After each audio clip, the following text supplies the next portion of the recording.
Good morning to all of you. Welcome to Legal Matters by Sai Babu Sunkara.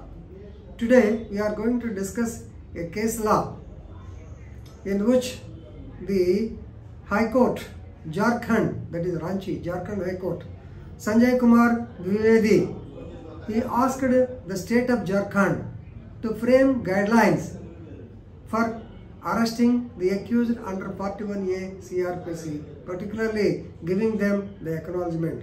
Of course, in Andhra Pradesh, it's already there. Normally, there is a pro forma. We prepared the pro forma during the year 2010 or so, and it is being applied. But I came to know that somewhere the acknowledgements are not given, even in AP also. Why? Because suppose if the higher officer says, why have you given for a 41A notice, they can say that they did not give and they can show the arrest also, only for that purpose. Normally they are supposed to give the acknowledgement for 41A notice also. Right?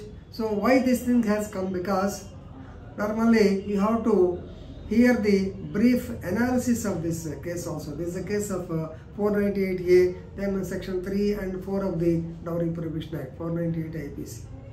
Till 1983, before 1983, normally we were under the impression that the quarrels between wife and husband are common. ఎవరన్నా police స్టేషన్కి వచ్చి అయ్యా నా భర్త కొట్టాడంటే ఏమన్నా మొగుడన్నా కొట్టుకుని ఉంటాడు ఎట్టగొట్టి adjust అవ్వు అనేటువంటి మాటలు మాట్లాడేవాడు మేము పోలీస్ ఆఫీసర్ ఉన్నప్పుడు. 1983 డౌరీ హెరాస్మెంట్, క్రూయల్టీ, హెరాస్మెంట్ ఎక్కువ ఉద్దేశంతో in the year 1983 this 498A IPC was introduced. From that time, yes, definitely we hope that this will help the woman. So ఆడవాళ్ళకి చాలా ఉపయోగపడుతుంది అనుకున్నాం.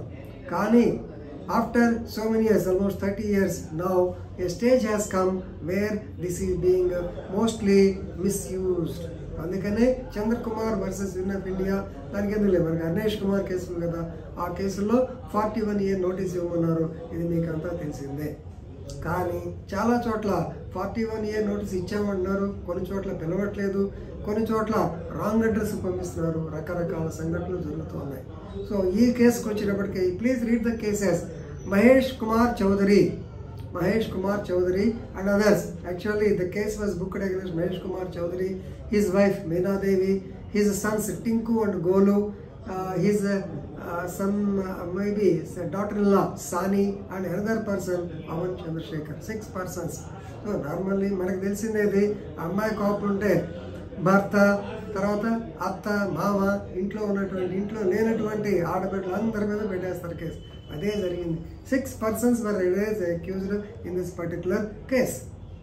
So this relates to a case of crime number 68/21, 68/2021 under section 498A and section 3 and 4 of the Dowry Prohibition Act of Mango PS.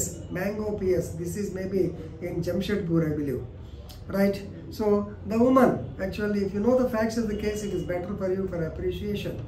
So the woman, her name is Priyanka Jaiswal. Her name is Priyanka Jaiswal. She was a freelance journalist, modeling artist, was settled in Mumbai. Somehow she got into contact with our Mahesh Kumar Chaudhury, who is a native of Kolkata, and by that time he was working in Germany. He was in Frankfurt. So some text messages or something, all these people, young people, you know, I do not know. So they were exchanged between them. Ultimately, he asked her to marry. He has proposed for marrying her. In the initial stage, she was hesitant because she could not leave Bombay and go to Germany. But somehow he convinced her. He convinced the elders. Ultimately, the event, important event, the marriage, took place on 5/10/2018.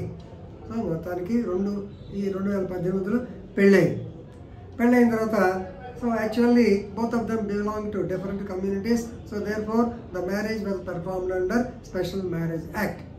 Right, అయిపోయిన తర్వాత normally she has to go to the in-laws house.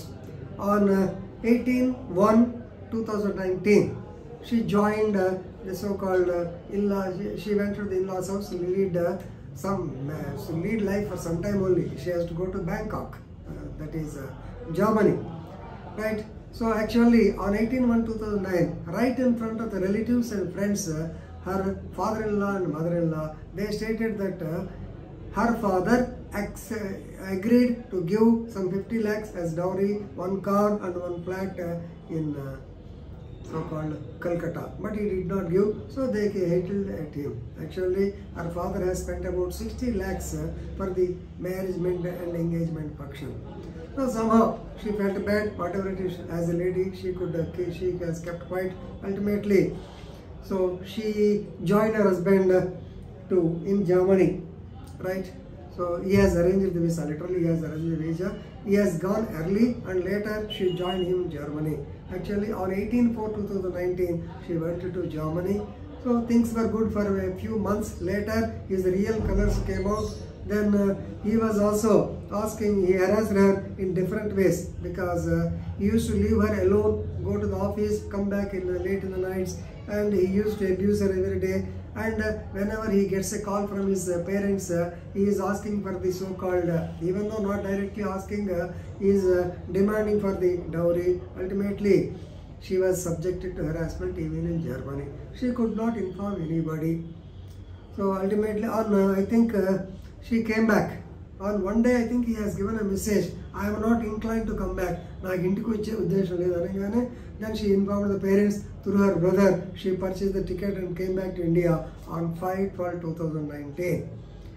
And India ragane, she went straight away to in-laws house in Kolkata.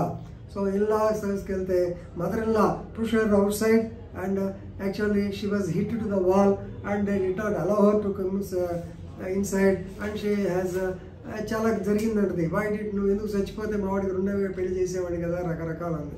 So what ever it is. So ఈ లోపల భర్త ఈ came from Germany because MI brothers marriage ఉంది 29/1/2020.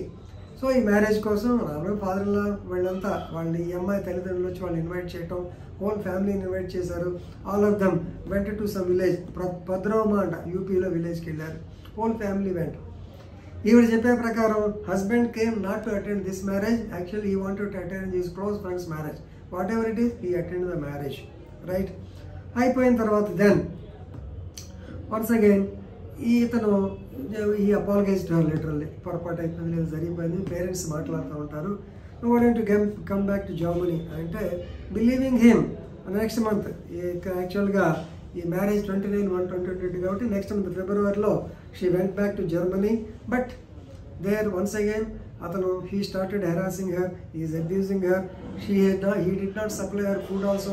She was to stay hungry for some time, and I don't intend to come back and message ఇచ్చేటప్పటికి ఆవిడ మళ్ళా తిరిగి రావటం జరిగింది, right. She came back, second time she came back to India on 2/11/2020, and she was not allowed into the house, and ultimately she filed a case. ఇది case కదా, right.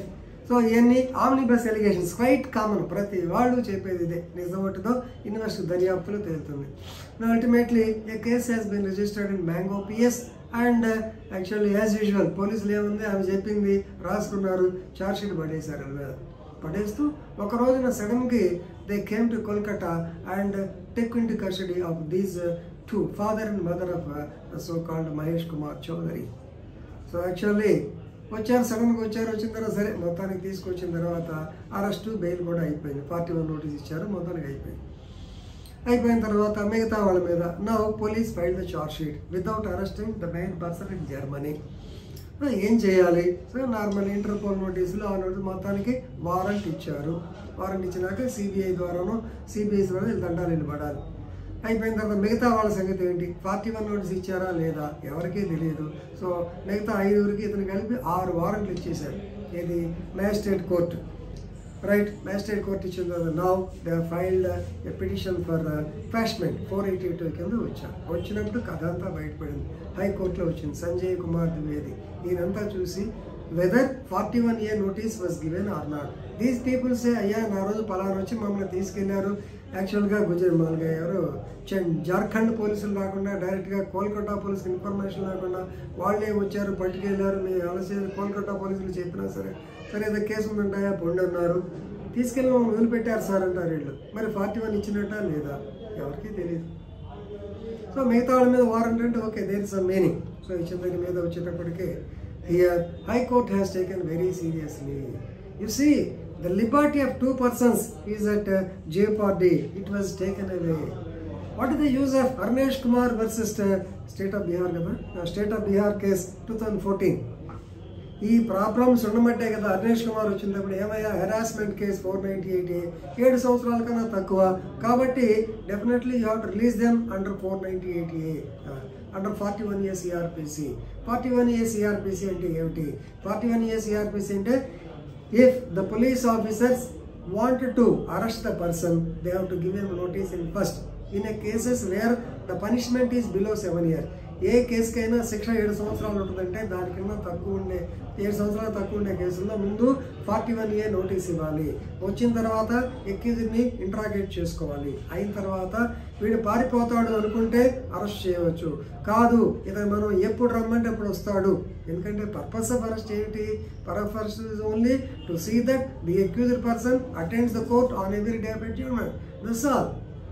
So కాబట్టి వస్తాడు నమ్ముకుంటే పోలీసులు అతన్ని 41 నోటీస్తో సరిపోవచ్చును అని ఉంది. కాబట్టి మరి ఇక్కడ 41A ఇచ్చారా లేదా తెలియని పరిస్థితి. అందుకనే 41A ఇచ్చినప్పుడు ఎకనాలజ్మెంట్ ఇవ్వాలి. అందుకని honourable high court of Jharkhand they suggested the state chief secretary అందరికి కూడా జడ్జ్మెంట్ కాపీలు కూడా వెళ్ళి ఏమంటారంటే 41 నోటీస్కి ఒక ప్రొఫార్మా ఇవ్వండి, ఎకనాలజ్మెంట్కి ఒక ప్రొఫార్మా ఇవ్వండి. ఇచ్చిన తర్వాతనే అది ఫుల్ఫిల్ చేసినట్టు ఉంది.